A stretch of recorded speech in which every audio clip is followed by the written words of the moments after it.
இரட்சகருமாய் இருக்கிற இயேசு கிறிஸ்துவின் நாமத்தில் உங்கள் அனைவரை வாழ்த்துகிறேன். இந்த உயிர்த்தெழுதலின் நன்னாளின் ஆசீர்வாதம் உங்கள் அனைத்திற்கும் உண்டாவதாக. ஆமென். ஹல்லேலூயா.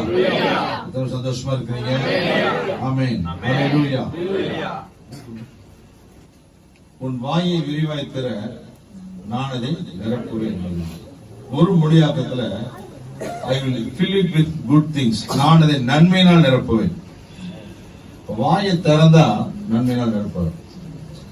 ஒரு வாட்ஸ்அப் வீடியோ ஒன்று பார்த்துட்டு இருந்தேன். ஒரு பெரிய ஒரு குளம் மாதிரி ஒன்று தெரியுது. பெரிய ஒரு குளம், கடை, அது மாதிரி தெரியுது தண்ணி. அதுல பாத்தீங்கன்னா அந்த குளத்துக்குள்ள நிறைய மீன் வந்து அப்படியே விழுந்துட்டே இருக்கு. நிறைய மீன் வந்து உள்ள விழுந்துட்டே இருக்கு. மீன் நிறைய நல்லா ஃபுல்லா அந்த குளம் ஃபுல்லானதுக்கு அப்புறம் நல்லா அது ஃபுல்லானதுக்கு அப்புறம் பார்த்தா தான் தெரியுது. ஜூம் அவுட் பண்றாங்க. ஜூம் அவுட் பண்ணி காமிக்கிறாங்க. அது குளம் இல்ல, ஒரு பெரிய திமிங்கலத்தின் வாய். திமிங்கலத்தின் வாய், ஒரு பெரிய வேலோட வாய். இது அதை பார்த்தா போக்கஸ் பண்ணி காமிக்கிறாங்க. அப்பதான் தெரியுது இது வச்சிருக்கு. அதை பார்த்தா வாய் இப்படி திறந்து வச்சிருக்கு. இந்த பக்கம் இதை மாத்திரம் க்ளோஸ் அப்ல காமிக்கிற மீன்லாம் வந்து விழுந்துட்டே இருக்கு. ஃபுல்லா ஆனதுக்கு அப்புறம் அப்படியே மூடுது பாருங்க. ஃப்ரெஷ் ஃபிஷ் அப்படியே சுட சுட தண்ணி கொடுக்குது, அப்படியே சாப்பிடும். அப்ப யோசி, ஒரு மீனுக்கு திமிங்கலத்துக்கு என்ன தேவையோ அதுக்கு தேவையான ஆகாரத்தை அது இருக்கிற இடத்துல உட்கார்ந்த இடத்துல வாயை திறந்துட்டு மாத்திரம் இருக்குது. ஆண்டு நிரப்புவதா இருக்காரு. உங்க வாயை திறமையா கத்து நிரப்புவார். நன்மையினால் நிரப்புவார். ஆமென். உம்மால் முடியாது என்று ஒன்று கிடையாது. உம்மால் முடியாது என்று ஒன்று கிடையாது. உம்மால் முடியாது என்று ஒன்றும் கிடையாது. உம்மால் முடியாது என்று ஒன்றும் கிடையாது. மனுஷரால் இது கூடாததுதான், தேவனுமாலே எல்லாம் கூடும். சொல்லுங்க, மனுஷரால் இது கூடாததுதான், தேவனுமாலே எல்லாம் கூடும். உம்மால் முடியாது என்று ஒன்றும் கிடையாது. உம்மால் முடியாது என்று ஒன்றும் கிடையாது. ஒரு சமயம் ஒரு பிரசங்கியார் வந்து ஒரு காட்டு வழியா போயிட்டு இருக்காரு. அவர் காட்டு வழியா போயிட்டு இருக்கும் பொழுது ஒரு சிங்கம் வந்து எதிர்படுது. சிங்கம் நினைக்குது, அப்பா நம்ம காலை நல்ல ஒரு சாப்பாடு கிடைச்சது அப்படின்னு சொல்லிட்டு அவர் அடிச்சு சாப்பிடான்னு போக சொன்னாரு. சிங்கமே ஒன்றும் செஞ்சிடாத, நான் வந்து ஒரு பிரசங்கியாரு. நான் வந்து யாரு? பிரசங்கியாரு. சிங்கத்துக்கு ஒண்ணுமே புரியல. பிரசங்கியாருன்னா என்ன? அதாவது என்னன்னா, என் பேச்சை கேட்கறதுக்கு ஆயிரக்கணக்கான பேர் காத்துட்டு இருக்கிறாங்க, அதுதான் நான் போயிட்டு இருக்கிறேன். பேச்சுனா என்ன பத்தி பேசுவேன்? எல்லாத்தையும் பத்தி பேசுவேன். நான் பைபிள்ல இருந்து பேசுவேன், சரித்திரத்தை பேசுவேன், எல்லாத்தையும் நான் பேசுவேன். அப்ப என்ன செய்வாங்க ஜனங்கள்லாம்? அப்படியே ரொம்ப சந்தோஷமா ஆர்வமா கேட்பாங்க. அதுக்காக தான் போயிட்டு இருக்கேன். நான் போயிட்டு திரும்பி வரும்போது என்ன செய்யணும்? என்ன அடிச்சு சாப்பிட. அப்ப சிங்கம் சொல்லிச்சா, என்னத்துதான் நீ பேசுற? அது கொஞ்சம் எனக்கு பேசி காமி, நான் அதை பார்க்கணும், நான் கேட்கணும். கேட்டாதான் எனக்கு தெரியும். நீ பேசுறது சொல்றது ஒண்ணுமே புரியல. இவர் பேசினாரு. 5 நிமிஷம் 10 நிமிஷம் 15 நிமிஷம் பேசினாரு. கொஞ்ச நேரத்துல சிங்கம் அப்படியே மயங்கி அப்படி கீழே விழுந்து. இவர் நினைச்சாரு, சொன்னாரு, அப்பா ஆண்டவர் காப்பாற்ற. சிங்கம் என்னாச்சு? தூங்கிடுச்சு. நம்மளை கொன்னு சாப்பிடறதுக்கு தப்பிச்சிட்டோம் அப்படின்னு சிங்கம் சொன்னாராம். இவர் அப்படி போனதுக்கு அப்புறம் பார்த்தா சிங்கம் நல்ல கண்ணு திறந்து பார்த்துச்சா. சொல்லிச்சாமா, நல்ல வேலை நம்மளை கொண்டிருப்பான், பேசியே நம்மளை கொண்டிருப்பான், நல்ல வேலை நினைச்சாம. ஆனா நம்ம சிங்கம் மீட் பண்ண போறோம் இன்னைக்கு. யாருன்னா யூதா கோத்திரத்து சிங்கம், தூங்குகிறவங்களை இழப்பவராக இருக்கிறார். அல்லேலூயா. ஆண்டவருடைய உலகத்தின் பல கல்லறைகள் பலவிதமான வாசகங்கள் எழுதப்பட்டிருக்கு. நமக்கு தெரிஞ்சது சந்தன பெட்டியில் உறங்குகிறார். எத்தனை பேருக்கு தெரியும் தெரியல. தூங்கிட்டு இருக்கார் ஒருத்தர். உத்தமர் உறங்குகிறார். எல்லாருமே உறங்குகிறாங்க, தூங்குறாங்க அப்படின்னு தான் போட்டிருக்குது. ஆனா ஒரே ஒரு கடையில மாத்திரம்தான் உயிர் தெழுந்தார்னு போட்டிருக்கு. Is risen is not here, open graveyard. திறந்து வைக்கப்பட்ட ஒரே ஒரு கல்லறை நம்முடைய ஆண்டவராகிய இயேசு கிறிஸ்துவின் கல்லறை மாத்திரம். ஆண்டவர் ஆண்டவர் இன்றைக்கும் ஜீவிக்கிறார் என்பதற்கு நான் சாட்சி, நீங்கள் சாட்சி, அநேகர் சாட்சியாக இருக்கிறார். அவருடைய வல்லமைகள் ஒரு நாளும் குறைந்து போவதில்லை. ஏனென்றால் அவர் துரைத்தனங்களையும் அதிகாரங்களையும் வல்லமையிலும் உரித்து கொண்டார். சிலுவையிலே அவர்களை உரித்து கொண்டார் என்ற வசனம் சொல்லி, நமக்கு எதிரடையாக, நமக்கு விரோதமாக எழுதப்பட்டிருக்கிற காரியங்களை எல்லாம் இயேசுவானவர் சிலுவையிலே வெற்றி சிறந்தார். கொலோசியர் 2 அதிகாரம் 14 15 வசனம். Colossians chapter 2 verse 14 and 15. வாசிங்க பார்க்கலாம். நமக்கு எதிரிடையாகவும் கட்டளைகளால் நமக்கு விரோதமாகவும் இருந்த கையெழுத்தை குலைத்து அதை நடுவில் இராதபடிக்கு எடுத்து சிலுவையின் மேல் ஆணி அடித்து துரைத்தனங்களையும் அதிகாரங்களையும் உரித்து கொண்டு வெளியரங்கமான கோலமாக்கி அவைகளின் மேல் சிலுவையில் வெற்றி சிறந்தார். பவர்ஸ், பிரின்சிபாலிட்டிஸ், அத்தாரிட்டிஸ் எல்லாவற்றையும் இயேசு சிலுவையிலே மாற்றி போட்டார். ஒரு மொழியாக்கு எப்படி சொல்றது? Amplified Bible, having cancelled and blotted out and wiped away, he did this by erasing the charges. அப்படின்னா 4 வார்த்தை பயன்படுத்துறாங்க.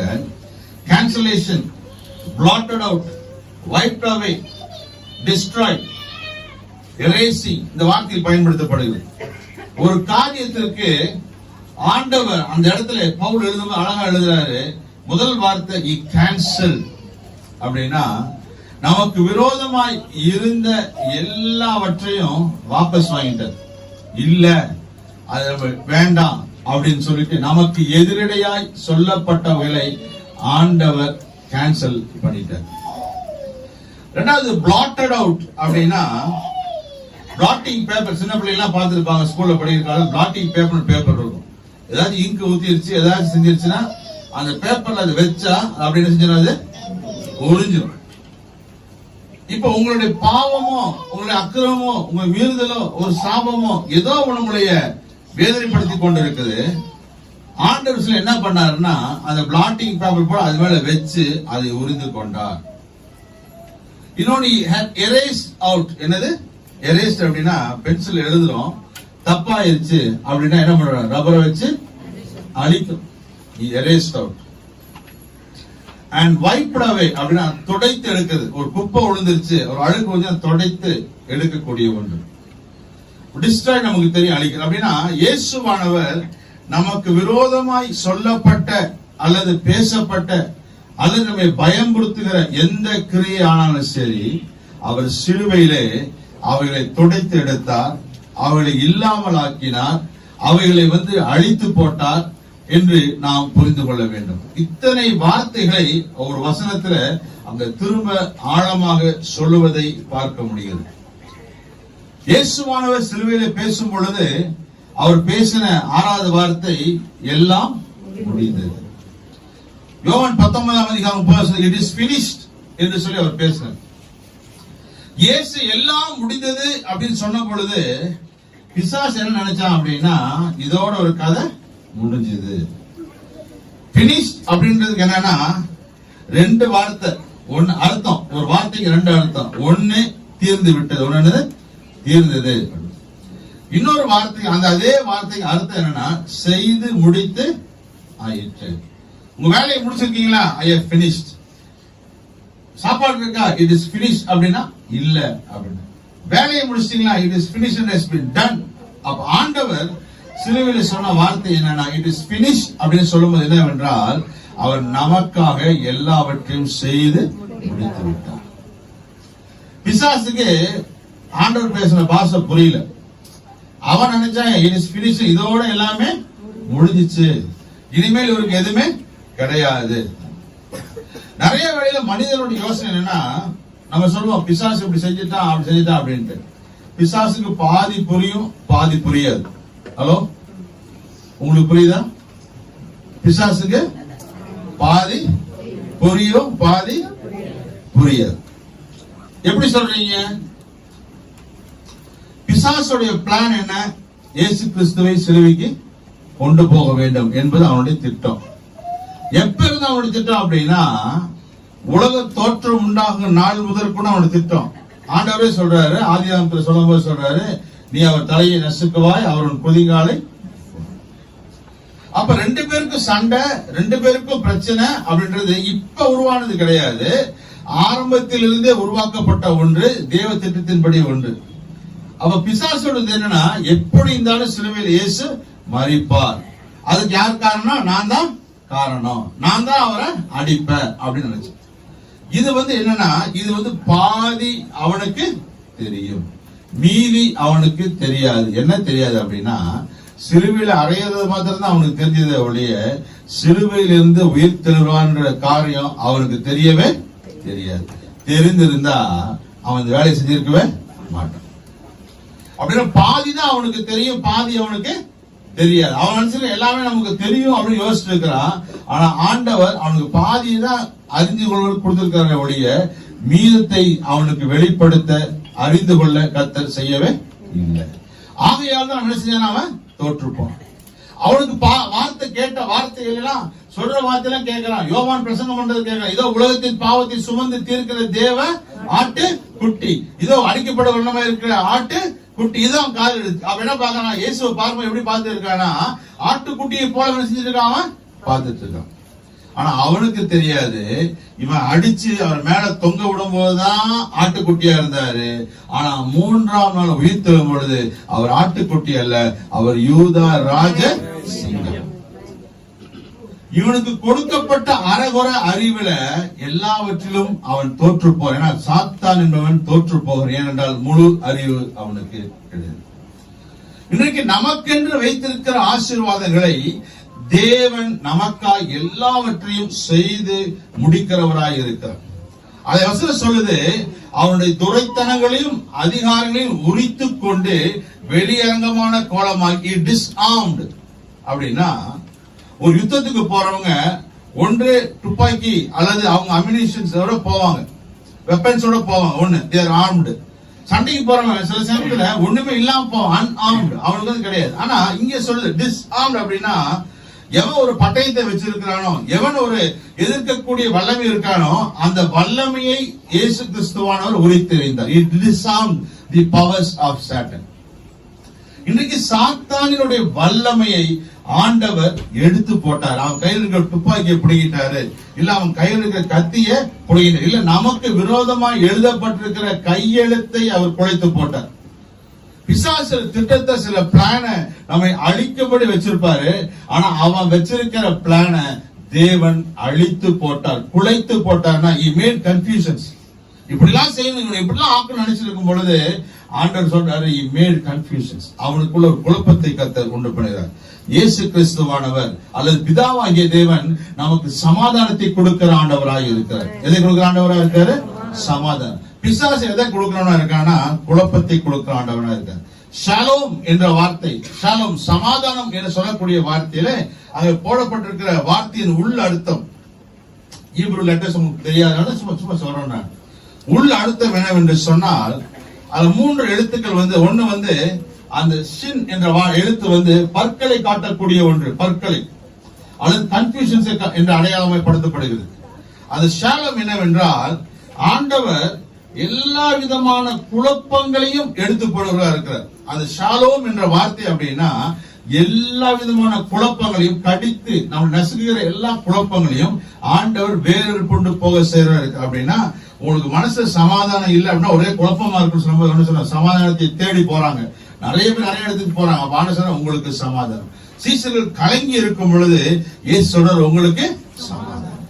ஷாலம் அப்படின்னா crushing out every evil thing. எதெல்லாம் எதிரடியா இருந்துச்சோ எல்லாவற்றையும் நசுக்கி வெளிக்கொண்டு வருவதுதான் சமாதானமாய் காணப்படுகிறது. இன்றைக்கு ஆண்டவராக இயேசு கிறிஸ்து சிலுவையில் சொன்னார் பாருங்க, அந்த பினிஷ் என்ற வார்த்தை என்னன்னா கிரேக்க வார்த்தை டெட்லிஸ்டாய். என்ன வார்த்தை?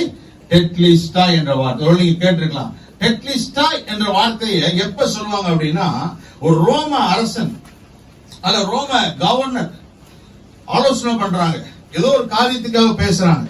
ஏதோ ஒரு காரியத்துக்காக பேசிட்டு ஏதோ காரியத்துக்கு முடிவு பண்றாங்க, முக்கியமான தீர்மானம் எடுப்பதற்காக பேசிட்டு இருக்கிறாங்க. எல்லாம் உட்கார்ந்து முக்கியமான தீர்மானம் எடுத்து பேசுறதுக்கு அப்புறம் அந்த கவர்னர்ஸ், அந்த அத்தாரிட்டிஸ் எல்லாம் பேசுறதுக்கு என்ன செய்வாங்கன்னா, இந்த காரியத்தை உறுதிப்படுத்தணும் அப்படின்னு சொல்லிட்டு ஒரு சைன் பண்ணி எல்லாம் கையெழுத்து போட்டு முடிச்சிருவாங்க. கையெழுத்து போட்டு முடிச்சதுக்கு அப்புறம் அங்க இருக்கிற அந்த போர் வீரன் அல்லது அந்த கவர்னருக்கு துணையா இருக்கிற வந்து என்ன செய்வான் அப்படின்னா, வெளியே வந்து என்ன சொல்லுவானாமா, இன்னைக்கு ஒரு பிரச்சனை முடியுது தீர்வுனா வெளியே வந்து டெட்லிஸ்டாய் அப்படின்னு சொல்லுவாங்க. என்ன சொல்லுவாங்க? டெட்லிஸ்டாய் அப்படின்னா இது வரைக்கும் இருந்த பிரச்சனை இன்னைக்கு கூட முடிஞ்சிருச்சு, எல்லாரும் தீர்மானம் பண்ணிட்டாங்க, எல்லாரும் கையெழுத்து போட்டுட்டாங்க, இனிமேல் கவலைப்படாதீர்கள். அப்ப ஆண்டவர் என்ன சொன்னாருன்னா, அவர் முடிந்தது அப்படின்றாரு. ஒருவேளை அவர் கிரேக்க பாஷையில சொல்லியிருந்தாருன்னா டெட்லிஸ்டாய் அப்படின்னு சொல்லியிருப்பாரு. ஏன்னா கிரேக்க பாஷையில சொல்லியிருக்க மாட்டார், ஏன்னா அவர் இருக்கும்போது எபிரேய வார்த்தை தான் அவர் பயன்படுத்தினாரு. அப்ப டெட்லிஸ்டாய் அப்படின்னா எல்லாம் பேசி முடிவு பண்ணிட்டோம், பிதாவாகிய தேவன், குமாரனா இயேசு கிறிஸ்து, பரிசுத்த ஆவிய திரியேக நாங்க டிசைட் பண்ணிட்டோம், இனிமேல் உங்களுக்கு விரோதமா எந்த பிரச்சனையும் இல்ல, எந்த போராட்டம் இல்ல, எந்த வியாதியும் இல்ல, எந்த வருத்தமும் இல்ல, everything it has been finished. டெட்லிஸ்டாய். நம்முடைய வாழ்க்கையில் நமக்காய் பேசுகிறார். அவர் சொன்னதுதான் எல்லாம் உங்களுக்கு முடியும். இன்றைக்கு அந்த இயேசு கிறிஸ்துவின் உயிர்த்தெழுதல், இயேசு கிறிஸ்துவின் வெற்றி எப்படி இருக்குன்னு சொன்னீங்கன்னா, ஒரு சிலருக்கு மரண வாசனை, நமக்கு அது ஜீவ வாசனையாய். சண்டைக்கு போயிட்டு வராங்க, ஜெயிச்சுட்டு வராங்க, ஜெயிச்சுட்டு வரும் பொழுது ஒரு கூட்டத்தை சந்தோஷமா ஆர்ப்பரிச்சு வருவாங்க. ஆனா தோற்று போய் வருகிறவங்க, சிறைப்பிடித்து கொண்டு வரப்படுகிறவங்க எப்படி இருக்குன்னா, ஐயோ எங்க வாழ்க்கை முடிஞ்சு, இது இனிமேல் நம்பிக்கை இல்லைன்னு சொல்லி ஒரு கூட்டத்தார் இருப்பாங்க. ஆனா ஜெயித்து கொண்டு வருகிறவர்களுக்கு அது ஜீவ வாசனையாய் அது காணப்படுகிறது. பொதுவா நம்முடைய வாழ்க்கையில யோசிக்கிறதுன்னா, சிலுவை குறித்து சொல்லும் பொழுது சிலுவை ஒரு அவமான சின்னம். என்ன சொன்னது அப்படின்னு நம்ம நினைக்கிறோம். என்ன நினைக்கிறோம் அப்படின்னு நினைக்கிறோம். ஆனா சிலுவை ஒரு வெற்றியின் சின்னம். என்ன சொன்னது? எப்படி சொல்றீங்க? எப்படி சொல்றீங்கன்னா, இயேசு கிறிஸ்து நம்மளை ஒரு நாளும் அவமானப்படுத்த மாட்டார். நல்லா தெரிஞ்சுக்கோங்க, யாரையும் அவமானப்படுத்த மாட்டார். ஏன் அப்படின்னா, இயேசு கிறிஸ்து சொல்றாரு, ஒருவன் என்னை பின்பற்ற விரும்பினால் அவன் தன்னைத்தான் வெறுத்து தன் சிலுவை எடுத்துக்கொண்டு. இப்ப அவமானமா இருந்தாருன்னா, இயேசு கிறிஸ்து என்னை பின்பற்றி வா, உனக்கு எப்ப பார்த்தாலும் வெக்கம் தான், உனக்கு மானக்கேடுதான் அப்படின்னு சொல்லி நம்மள வர சொல்லுவாரா? சொல்ல மாட்டார். எப்படி வந்து அவமான சின்னம் இல்ல அப்படின்னு சொல்றீங்கன்னா, அந்த இயேசு கிறிஸ்து தூக்கி போன சிலுவை பிளாட்டிபுலம் என்று சொல்லுவார்கள். அதாவது ஒரு கட்டை வந்து இப்படி இருக்கும், அதுதான் தூக்கி போவாங்க அந்த காலத்துல ரோம தண்டனை. இன்னொரு வெர்டிகல் இது வந்து எங்க இருக்குன்னு, எப்பொழுதுமே எந்த இடத்துல போய் தண்டனை கொடுக்கறாங்களோ அந்த இடத்துல நேராக அதை வைக்க இருப்பாங்க. இப்ப இந்த சிலுவை என்பது எப்படி இருக்கும் அப்படின்னா,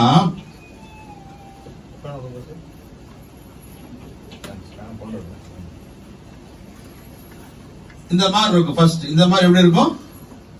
சரி, இது மேத்ஸ் டீச்சர் கேட்கிற, மேத்ஸ் படிச்ச மேத்ஸ் டீச்சர் கேட்கணும் பிள்ளையோட, இது என்ன அடையாளம்? என்ன இது என்ன அடையாளம்? மைனஸ்.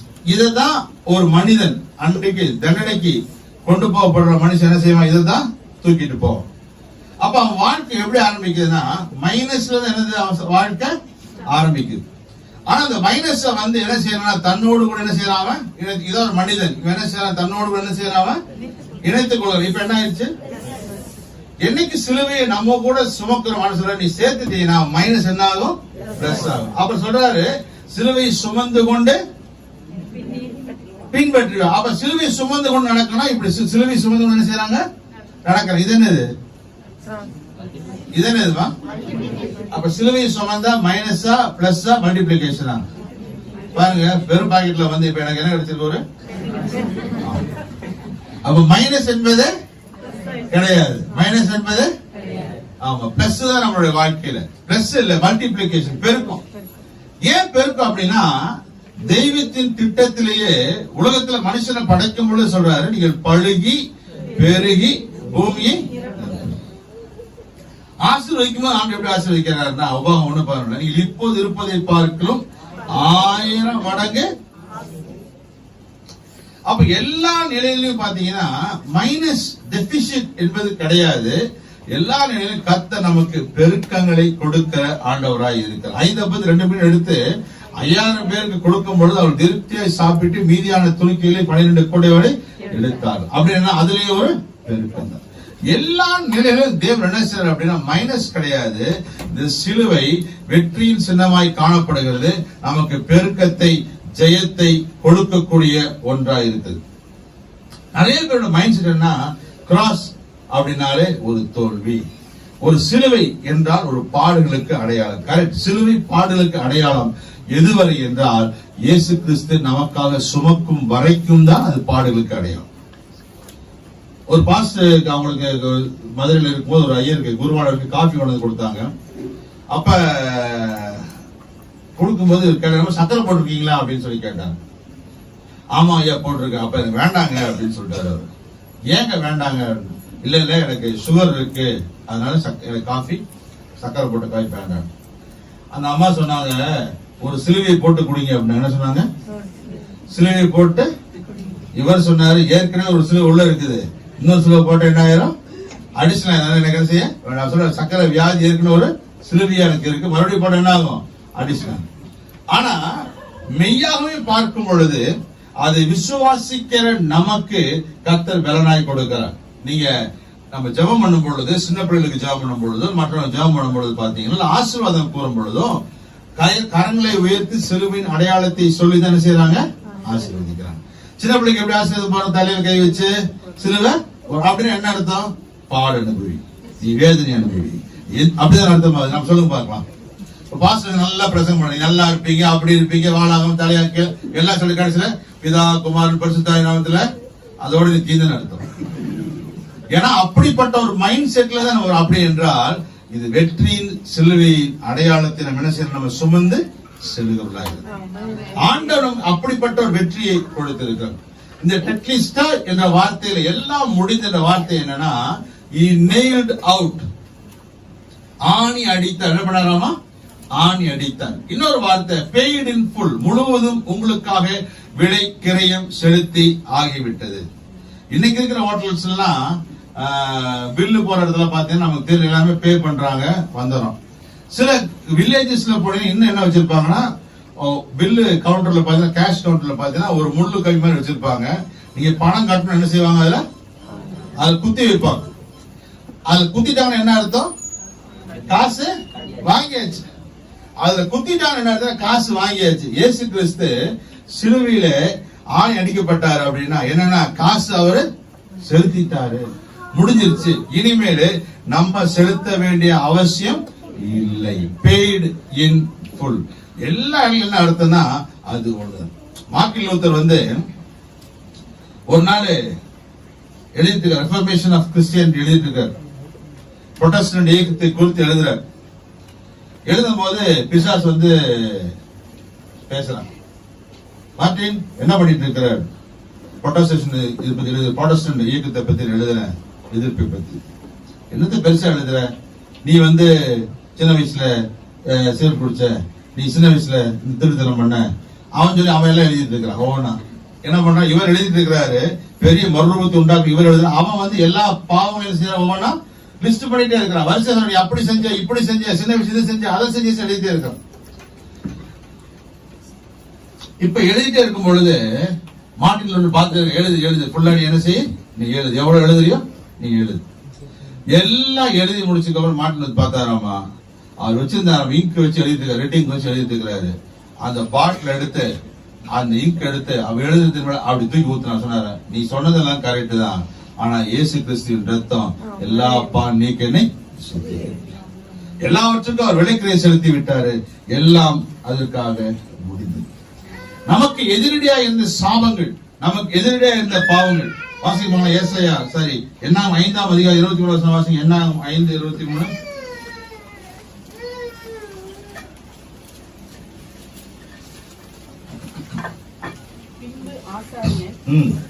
இந்த சாப வார்த்தைகளை ஒரு சீட்டில் எழுதி அவைகளை கசப்பான ஜலத்தினால் கழுவி போட்டு சாபகாரமான அந்த கசப்பான ஜலத்தை அவள் குடிக்கும்படி பண்ணுவான். அப்பொழுது சாபகாரமான அந்த ஜலம் அவளுக்குள் இறங்கி கசப்பாகும்.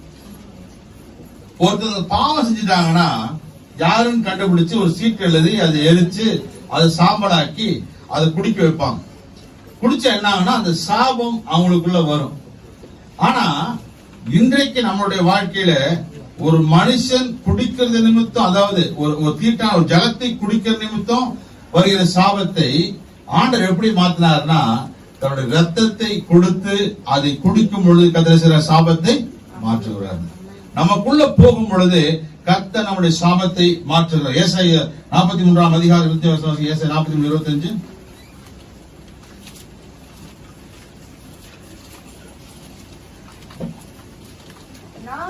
நானே உன் மீறுதல்களை என் நிமித்தமாக குலைத்து போடுகிறேன். ஏசாயா 44:22 உன் மீறுதல்களை மேகத்தை போலவும் உன் பாவங்களை கார்மேகத்தை போலவும் அகற்றி விட்டேன். என்னிடத்தில் திரும்ப, நான் உன்னை மீட்டுக் கொண்டேன். பாருங்க, பாவம் என்ன செய்யுது அப்படின்னா நமக்கும் தேவனுக்கும் பிரிவினை உண்டாக்குது. பாவம் நமக்கும் ஆண்டவருக்கும் பிரிவினை உண்டாக்குது. ஆனால் இயேசு கிறிஸ்துவோடு ஒரு மனுஷன் சேரும் பொழுது நம்மையும் பாவத்தை என்ன செய்யறாரு? தூரப்படுத்து. எப்படி தூரப்படுத்தினார? கார்மேகம் போல, மேகம் போல, கிழக்குக்கு மேற்கு எவ்வளவு தூரமோ அவ்வளவு தூரமா என்னுடைய பாவம் நம்மை விட்டு அகற்றினான். நம்ம என்ன செய்யறோம்? பாவத்தை கிட்ட சேர்த்து இயேசு கிட்ட வராம பாவத்தை கிட்ட சேர்த்து வாழ்கிறோம். ஆனா இயேசு பாவத்தை தள்ளி அவரிடத்தில் வரும்போது தூரப்படுத்துகிற ஆண்டவரா இருக்க சிலுவையில் என்ன பண்ணாரு அப்படின்னா, நமக்கு விரோதமா இருந்த பாவங்களை எவ்வளவு தூரம் தள்ள முடியுமோ தள்ளி, இதுக்கு மேல தள்ள முடியாதுன்னு தான் சிலுவையில் என்ன செஞ்சாரு அவரு? இதுக்கு மேல கையை என்ன செய்ய முடியாது, கொண்டு போக முடியாது. அப்ப சொன்ன கிழக்குக்கு மேற்கு எவ்வளவு தூரமா அவ்வளவு தூரமாய் ஒரு மனுஷனுடைய பாவங்களை தேவன் மன்னிக்கிறவாய் அவர் இருந்தார். இன்னைக்கு நம்மளுடைய வாழ்க்கையிலும் தேவன் அதை செய்கிற ஆண்டவராய் அவர் இருக்கிறார். இயேசு கிறிஸ்து உயிர்த்தெழுந்ததற்கு பின்பாக ஆண்டவர் ஒரு 3-4 காரியங்களை செய்தார். முதலாவதாக இயேசு கிறிஸ்துவை பார்க்க வேண்டும் என்று சொல்லி மகதலேனா மரியாள் அவங்களாம் போறாங்க. அவங்க போகும்போது அவங்க மனசுல என்ன அப்படின்னா, அவங்களுக்கு ஒரு காரியம் எதற்காக போறாங்கன்னா, இயேசு கிறிஸ்துவிற்கு சுகந்த வர்க்கம் இடுபடிக்கு போகிறார்கள். அவர்கள் போய் அவங்களுடைய வழக்கத்தின்படி, யூதர் வழக்கத்தின் சுகந்த வர்க்கம்படி போறாங்க. போகும்போது இந்த அம்மா கேக்குறாங்க, அந்த கல்லை யார் நமக்காக புரட்டி தள்ளுவார்? மார்க் 16 அதிகாரம் 3 வசனம். மார்க் 16:3. கல்லறையின் வாசலில் இருக்கிற கல்லை நமக்காக எவன் புரட்டி தள்ளுவான்? எவன் புரட்டி தள்ளுவான்? நல்ல காரியம் செய்யணும் அப்படின்னு சொல்லிட்டு புறப்பட்டு போறாங்க. இவங்க மனசுல என்னன்னா, கல்லறையின் வாசலில் இருக்கிற கல்லை எவன் நமக்காக புரட்டி தள்ளுவான்? இயேசு கிறிஸ்து உயிர்த்தெழுந்த காரியங்கள் அவங்களுக்கு தெரியாது. அவர் உயிரோடு இருப்பது அவங்களுக்கு தெரியாதனால அவங்க என்ன எதிர்பார்க்கிறாங்க? இயேசுவை பார்க்க போறோம், மரித்த சடலத்தை பார்க்க போறோம், அவருக்கு கந்தர்வர்கள் எடுக்க போறோம், அவருக்கு வாசலில் பூச போறோம்னு சொல்லிட்டு போகும்போது அவன் மனசுல இருக்கிற கேள்வி, யார் இந்த கல்லை நமக்காக புரட்டி தள்ளுவார்? 4 வசனம் சொல்லுது. வாசிக்கலாமா? 4 வசனம். அந்த கல் மிகவும் பெரியதா இருந்தது. அவர்கள் ஏறிட்டு பார்க்கிற போது அது தள்ளப்பட்டிருக்க கண்டார்கள். ஏறிட்டு பார்க்கும் பொழுது அது தள்ளப்பட்டிருக்க கண்டார்கள். இயேசு கிறிஸ்து உயிரோடு எழுந்த போது அவர் செய்த முதல் அற்புதம், நமக்கு தடையாய் இருக்கிற கல்லு, அது எவ்வளவு பெரிய கல்லா இருந்தாலும் நீ கொஞ்சம் பாத்தீங்கன்னா போதும், நீங்க பார்க்கும்போது அந்த கல் அங்கே இருப்பது கிடையாது. உங்க கண்களுக்கு முன்பாக தடை என்று நினைக்கிற ஒரு கல்லை இயேசு கிறிஸ்து உயிரோடு எழுந்த போது, பெரிய கல்லு தான், மனுஷனால தள்ள முடியாது. அதுக்கு காவல் வச்சிருக்கிறாங்க, அதுக்கு சீல் போட்டு வச்சிருக்கிறாங்க, அதுக்கு சோல்ஜர்ஸ் நிக்கிறாங்க, எல்லாம் இருக்குது. அந்த கல்லை யாரும் தள்ளுறதுக்கான பலன் கூட கிடையாது. யாருப்பா தள்ளுவா? இந்த பிரச்சனை யாருன்னு செய்யக்கூடும். அவங்க போய் ஏறிட்டு பார்க்கும் பொழுது அது ஏற்கனவே தள்ளப்பட்டு இருக்கு. நம்முடைய வாழ்க்கையில நமக்கென்று வைத்திருக்கிற ஆசீர்வாதங்கள் எல்லாமே நீங்க வந்ததுக்கு அப்புறம் கிடையாது, நீங்க போனதுக்கு அப்புறம் கிடையாது, நீங்கள் போவதற்கு முன்பாகவே தேவன் எல்லாவற்றையும் ஆயத்தம் பண்ணி வைக்கிறவராக இருக்கிறார். நீங்க நினைப்பீங்க இனிமேல் ஆண்டவர் செய்ய போற, இல்ல இல்ல, it has been already done, it is finished. அப்படின்னா ஏற்கனவே நமக்காக எல்லாவற்றையும் செய்து வைத்திருக்கிறார். ஆவிக்குரிய வாழ்க்கையிலே, பொருளாதார வாழ்க்கையிலே, சரீரத்திலே, தெய்வீக சுகத்தில் ஏதோ ஒரு காரியம் உங்களுக்கு தடையா இருக்குதா? இன்றைக்கு நம்புங்கள், இன்னைக்கு விசுவாசிங்கள். ஆண்டோட உயிர்த்தெழுந்த வல்லமை உங்களுடைய வாழ்க்கையில் உங்களுக்காக எல்லாவற்றையும் செய்து முடிக்கக்கூடிய ஒன்றாக. இயேசுவானவர் போகிறாரு. உயிர்த்தெழுந்த இயேசு போகும் பொழுது 4 காரியம். மத்திய 28ஆம் அதிகாரம் 8ஆம் வசனம் கொஞ்சம் வேகமாக வாசிங்க. மத்திய 28:8 அவர்கள் பயத்தோடும் மகா சந்தோஷத்தோடும் கல்லறையை விட்டு சீக்கிரமாய் புறப்பட்டு அவருடைய சீஷர்களுக்கு அறிவிக்க ஓடினார்கள். பயத்தோடும் மகா சந்தோஷத்தோடும் சொல்லுங்க. பயத்தோடும் மகா சந்தோஷத்தோடும். இயேசு கிறிஸ்து உயிர்த்து எழுந்ததுக்கு பின்பாக he gave great joy. மகா சந்தோஷம் என்ன உண்டாயிற்று? மகா சந்தோஷம். இயேசு கிறிஸ்து பிறக்கும் பொழுது உண்டானது என்றால் மகா சந்தோஷம் உண்டாயிற்று. இதோ எல்லா ஜனத்திற்கும் மிகுந்த சந்தோஷத்தை உண்டாக்க நினைச்சது நான் உங்களுக்கு. இப்ப உயிர்த்ததுக்கு அப்புறம் பாத்தீங்கன்னா மகா சந்தோஷம். இயேசு கிறிஸ்து பிறந்தது சந்தோஷம் அப்படின்னா இயேசு கிறிஸ்து மரித்து உயிரோடு எழுந்தது அதை விட ஒரு படங்கு சந்தோஷமாய் காணப்படுது.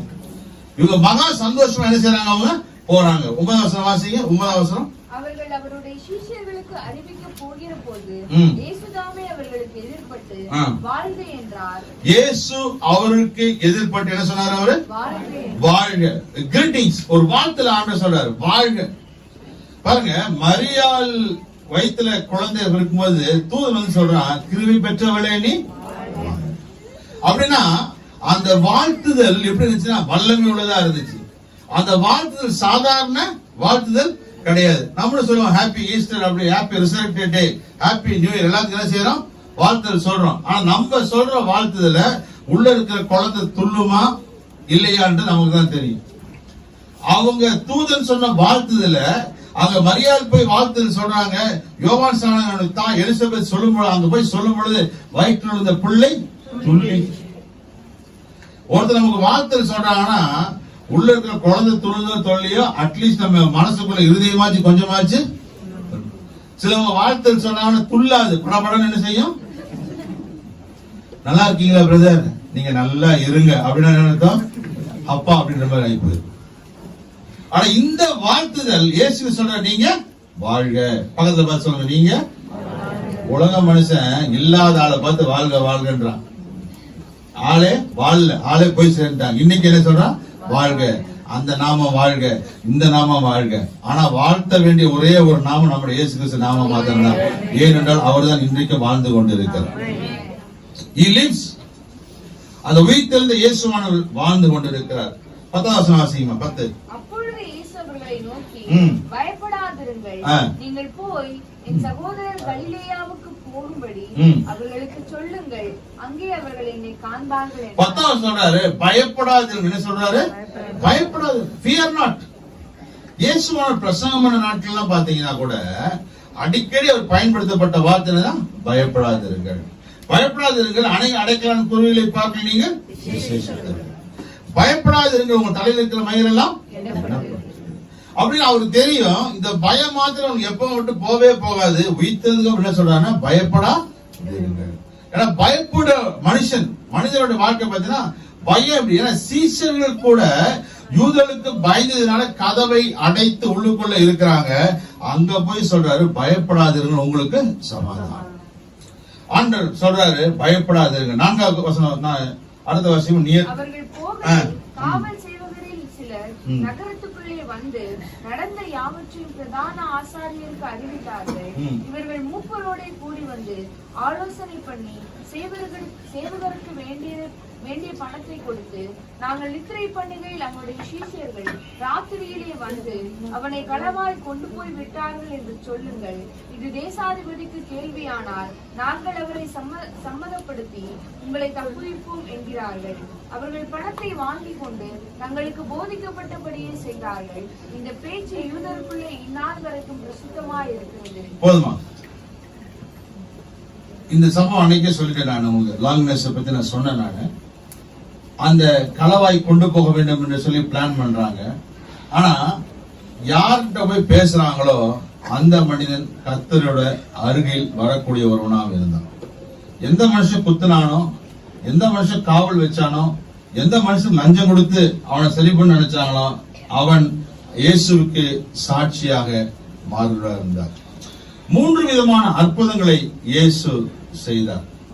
உயிர்த்தெழுந்ததுக்கு அப்புறம் இயேசு கல்லு வரும் பொழுது மரியாள் அங்க வரா, இயேசுவை தேடிக்கொண்டு வருகிறார். இயேசு தேடிக்கொண்டு வரும் பொழுது அவரை தோட்டக்காரர் என்று எண்ணுகிறார். இயேசு கேட்கிறார், ஸ்திரீயே ஏன் அழுகிறார், யாரை நீ தேடுகிறார்? நம்ம நினைக்கிறாங்க, சொல்றாங்க அவரை தோட்டக்காரர் என்று எண்ணி அவர் சொல்றாங்க, அவர் வைத்த இடத்தை நான் எனக்கு காண்பியுங்க, நான் என்ன செய்ய நானு எடுத்துக்கொள்கிறேன். இயேசு பேர் சொல்லி கூப்பிட்ட உடனே அந்த அம்மா சொல்றாங்க ரபூனி என்று சொல்லி ஒரு மிகப்பெரிய ஒரு வெளிப்பாட்டை அங்க பார்க்கிறோம். அழுது கொண்டிருக்கிற அழுகையை கர்த்தர் மாற்றுகிறவராக இருக்கிறார். When you meet God, உயிர்த்தெழுந்த இயேசுவை சந்திக்கும் பொழுது முதலாவதாக நம்முடைய கண்ணீரை ஆண்டவர் மாற்றுகிறவராக அவர் இருக்கிறார். அடுத்ததாக சீசர்கள் மீன் பிடிக்க போறாங்க. நான் அதெல்லாம் சொல்லியிருக்கேன்னு நினைக்கிறேன், எனக்கு சரியா. மீன் பிடிக்க போறாங்க, வெறுமையான படகு. யோவான் 21 அதிகாரத்துல வாசிங்க பார்க்கலாம். யோவான் 21 அதிகாரம் 3வது வசனத்தை வாசிங்க. சீமோன் பேதுரு மற்றவர்களை நோக்கி மீன் பிடிக்க போகிறேன் என்றார். அந்த கடைசி வசனம் முதல் வாசிங்க, கடைசி பகுதி முதல் வாசிங்க. அதற்கு அவர்கள் நாங்களும் உம்முடனே கூட வருகிறோம் என்றார்கள். அவர்கள் புறப்பட்டு போய் உடனே படவேறினார்கள். அந்த ராத்திரியிலே அவர்கள் ஒன்றும் பிடிக்கவில்லை. 6வது வசனம் கடைசி பகுதி வாசிங்க. திரளான மீன்கள் அகப்பட்டதினால் வெறுமையை நிறைவாக்குற ஆண்டவரா இருக்கிறார். ஒண்ணு அழுகை களிப்பாய் மாற்றுகிறாரு, ஒண்ணு தடையை மாற்றுகிறார், அழுகை களிப்பாய் மாற்றுகிறார். 3வது வெறுமையை நிறைவாய் மாற்றுகிறார். எப்படின்னா திரளான மீன்கள், கொஞ்சம் இல்ல. ஆண்டவர் எப்போதுமே கிள்ளி கொடுக்கிறவர் கிடையாது, அள்ளி கொடுக்கிறார். கொஞ்சம் மீன், ராத்திரி முழுசு பிரயாசம், அவன் வாழ்க்கை ஏற்கனவே எக்ஸ்பீரியன்ஸ் பண்ணிருக்க. ஆண்டவரே வெறுமை, ராத்திரி முழுக்க நாங்க பாடுபட்ட எங்களுக்கு கிடைக்கல.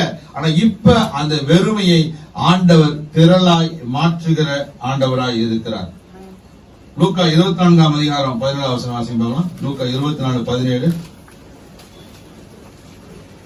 அப்பொழுது அவர் அவர்களை நோக்கி, நீங்கள் துக்கம் உடையவர்களாய் வழி நடந்து ஒருவருக்கு ஒருவர் சொல்லிக் கொள்கிற துக்கம் உள்ளவர்களாய் வழி நடந்து. இப்ப 40வது வசனம் வாசிங்க. ஆனாலும் சந்தோஷத்தினால் போதும். என்ன ஆயிடுச்சு? முதல்ல 17 என்ன வாசம் வாசிங்க? துக்கம். 41ல ஆண்டவர் சொல்றாரு, உங்கள் துக்கம் சந்தோஷமா. உயிர்த்தெழுந்த இயேசு நம்முடைய வாழ்க்கையில இடைபடுவார் என்று சொன்னார். அவருடைய வல்லமை நம்முடைய வாழ்க்கையில் இடைபடுவார். ஒண்ணு, நமக்கு முன்பார்த்த தடையை கர்த்தர் மாற்றுகிறவராக இருக்கிறார். 2வது, நம்முடைய கண்ணீரை துடைக்கிறவராக இருக்கிறார். 3வதாக வெறுமையை நிறைவாக்குறவராக இருக்கிறார். 4வது, உங்கள் துக்கம் சந்தோஷமாய் மாறும். இந்த உயிர்த்தெழுதலின் வல்லமை, இந்த உயிர்த்தெழுதலின் அதிகாரம் நம்முடைய வாழ்க்கையில கர்த்தர் நமக்கு கொடுக்கும் பொழுது நமக்கு விரோதமாய் இருக்கிற எல்லா கிரியும் கர்த்தர் அழிக்கிறவராக இருக்கிறார். அப்படின்னா இந்த வல்லமையை ஒரு நாளும் நாம் கீழே வைத்து விடக்கூடாது. அப்படி என்றால் நமக்கு கொடுக்கப்பட்டிருக்கிற அதிகாரத்தை ஒரு நாளும் கீழே விட்டுறாதீங்க. அவருடைய நாமம் நமக்கு கொடுக்கப்பட்ட அதிகாரம், அவருடைய வார்த்தை நமக்கு கொடுக்கப்பட்ட அதிகாரம், அவருடைய பிரசனம் நமக்கு கொடுக்கப்பட்ட அதிகாரம், அவருடைய ரத்தம் நமக்கு கொடுக்கப்பட்ட அதிகாரம். அந்த இயேசுவில் உயிர்த்தெழுந்த வல்லமை நம்முடைய வாழ்க்கையில நமக்காய் பெரிய காரியங்களை செய்யக்கூடிய ஒன்றாயிருக்கு. ஒரு சர்க்கஸ்ல புதுசா ஒரு சிங்கம் கொண்டு வச்சிருக்காங்க. எவ்வளவு சிங்கிக்காதான், ஏன்னா எல்லாமே யூதா கோத்திர சிங்கத்தை பத்தி தான் நம்ம பேசிட்டு இருக்கோம். அந்த சிங்கத்தை கொண்டு புது சிங்கம், அது இந்த ரிங் மாஸ்டருக்கு அவர் கீழ்படுறதே கிடையாது, முரட்டாட்டமா இருக்கு. அவர் ட்ரெயின் பண்ணி வச்சிருக்காரு, சிட் ஸ்டாண்ட் ஜம்ப் அப்படின்னு சொல்றாரு. அவர் சொல்ற வார்த்தைக்கு அது சிட் ஸ்டாண்ட் ஜம்ப்னா உட்காரும், எந்திரிக்கும், குதிக்கும். ஆனா செய்யும் போதெல்லாம் பாத்தீங்கன்னா அது கோபத்தோட ஒரு உரிமைட்டு, உன்னை வச்சுக்கிறேன்டா, உன்னை பார்த்துக்கிறேன், என்னை மிரட்டுறியா அப்படின்னு சொல்லிட்டு தான் செஞ்சு கொண்டே இருக்கு. சர்க்கஸ் மத்த ஒரு பயம், இந்த சிங்கம் எப்ப வேணும் அட்டாக் பண்ணுன்றது தெரியாது, எப்ப அட்டாக் பண்ணும் திடீர்னு தெரியாது, அப்படின்னு பயந்துட்டு தான் இருக்கிறான். இப்படி அவர் sit stand jump, sit stand jump அப்படின்னு சொல்லிட்டு இருக்கிறாங்க. திடீர்னு பார்த்தா கரண்ட் போயிருச்சு, ஒரே இருட்டாயிருச்சு. எல்லாரும் பயந்துட்டாங்க. சரி, இப்ப இந்த டைம்ல என்ன பண்ணின, சிங்கம் அவனை அடிச்சிடும் அப்படின்னு அவசர அவசரமா லைட்டை போட்டு, ஜெனரேட்டர் போட்டு, லைட்டை போட்டு எல்லாம் கிட்ட வராங்க. கிட்ட வந்துட்டு பார்த்தா அந்த மனுஷன் கூட்டு வெளியே வெளியே வெளியே டக்குன்னு காலத்தை வெளியே வந்துட்டாங்க. உயிரோடு இருக்கிற, பரவாயில்லப்பா, நான் நினைச்சேன் சிங்கம் அடிச்சிடும் நினைச்சோம், என்ன பண்ணிட்டு இருந்தேன். எனக்கு கொஞ்சம் பயமா தான் இருந்துச்சு இருட்டானோன்னு. நான் என்ன சொன்னேன்னா, முதல்ல எப்படி சொல்லிட்டு இருந்தோனோ அதே போல chit stand jump, sit stand jump அப்படி சொல்லிட்டே இருந்தேன். சிங்கம் இங்க குதிக்குது, அங்க குதிக்குது, அது தேடி எவன குதிக்கலான்னு பார்த்துச்சு. ஆனா அது கண்ணு தெரியல, இருட்டா இருந்தனால. என்னோட வார்த்தையை கேட்கறதுனால அது உட்கார்ந்துச்சு, எந்திரிச்சு, ஜம்ப் பண்ணுச்சு, இது செஞ்சுட்டே இருந்துச்சு. எனக்கு தெரியும் இந்த சிங்கம் அட்டாக் பண்ண வந்தாலும் என் வார்த்தைக்கு அது பயப்படும், அது கட்டுப்படும் தெரிஞ்சதுனால என்னோட வார்த்தையை நான் கீழே வைக்கவே இல்லை. இன்னைக்கு தெரிந்து கொள்ளுங்கள், கர்த்தருடைய வார்த்தை, கர்த்தருடைய நாமம், கர்த்தருடைய ரத்தத்தை நாம் பயன்படுத்தும் பொழுது சத்ரு சாத்தான் நமக்கு கீழ்ப்படிந்தே ஆக வேண்டும். என்றால் உயிர்த்தெழுந்த இயேசு நம்மோடு கூட இருக்கிறவராயிருக்கிறார். ஆமென். அல்லேலூயா. கர்த்தர் நம்முடைய வசனத்தை ஆசீர்வதிப்பார். எழுதி இருக்கலாமா? அல்லேலூயா. ஸ்தோத்திரம் ஆண்டவரே. பக்தனாகிய யோபு சொல்கிறான், என் மீட்பர் உயிரோடு இருக்கிறார். சொல்லுங்க, என் மீட்பர் உயிரோடு இருக்கிறார். மீட்பர் அப்படின்னா நமக்காக ரத்தம் சிந்தி நம்மை வாங்கி கொள்கிறார். மீட்பர் யாருன்னா, எவன் ஒன்று இழந்திருக்கிறானோ, ஒரு பொருள், ஒரு இடம், ஒரு வித்துட்டம், திரும்ப வாங்குவதற்கான பலனை அவர் கொடுக்கிறார். ரூத்தோடைய வாழ்க்கையில நகோமி சொல்றாரு, மீட்பதற்கு ஒரு இருக்கிறாரு, இழந்து போனதை மீட்கும்படி ஒருத்தர் இருக்கிறார், போவாஸ். யார் அப்படின்னா அவர் ரத்த சம்பந்தமான உறவு. இன்னைக்கு நம்ம மீட்கிறது யாருன்னு பாத்தீங்கன்னா, நமக்கு ரத்த சம்பந்தமான உறவாய் இயேசு கிறிஸ்து இருக்கிறாரு. அவர் ஒருவர் தான் நாம் இழந்து போன எல்லாவற்றையும் நமக்காக மீட்டு கொடுக்க முடியும். விசுவாசிகள் பண்ணலாமா? நல்ல ஆண்டவரை துதிக்கிறோம் சுவாமி. உங்களுடைய உயிர் திறந்த வல்லமை எங்களுக்கு முன்பாக இருக்கிற மிகப்பெரிய கல், மிகப்பெரிய தடையை மாற்றுவதற்காக ஸ்தோத்திரிக்கிறோம் ஆண்டவரை. உங்களுடைய உயிர் திறந்த வல்லமை என்னுடைய கண்ணீரை களிப்பாய் மாற்றுவதற்காக ஸ்தோத்திரம் ஆண்டவர். உயிர் திறந்த வல்லமை ஆண்டவரே என்னுடைய குறைவுகளை நிறைவாய் மாற்றுவதற்காக நன்றி செலுத்துகிறோம் ஆண்டவரே. உயிர் திறந்த வல்லமை துக்கத்தை சந்தோஷமாய் மாற்றுவதற்காக கூட ஸ்தோத்திரிக்கிறோம். இன்றைக்கு இந்த காரியங்கள் தடையா இருக்குது, இந்த காரியங்கள் கண்ணீரை வர வைக்குது, இந்த காரியங்களுக்கு குறைவா இருக்குது, என் வாழ்க்கையில துக்கம் நெருக்குதுன்னு சொல்லுகிற மக்களுடைய வாழ்க்கையில ஆண்டவரை யாரெல்லாம் என் வாழ்க்கையில மாற்ற வேண்டும், என் வாழ்க்கையோட கல்லை தள்ளி போட வேண்டும், என்னுடைய துக்கம் சந்தோஷமாய் மாற வேண்டும், என் அழுகை கழிப்பாய் மாற வேண்டும், என் வெறுமை நிறைவாக வேண்டும் என்று சொல்லி கேட்கிறாங்களோ அவனுடைய வாழ்க்கையில் நீங்க செய்யப்படும் தயவுக்காக ஸ்தோத்திரிக்கிறோம் ஆண்டவரே. உயிர்த்தெழுந்த வல்லமை இல்லாதில் இருக்கிறது போல பேர் சொல்லி அழைக்கிற அந்த வல்லமை இப்பொழுது ஜனங்களை தொடுவதாக, அற்புதம் செய்வதாக, இயேசுவின் நாமத்தில் பிதாவே. ஆமென். ஆமென். God bless you. கர்த்தர் ஆசீர்வதிப்பாராக.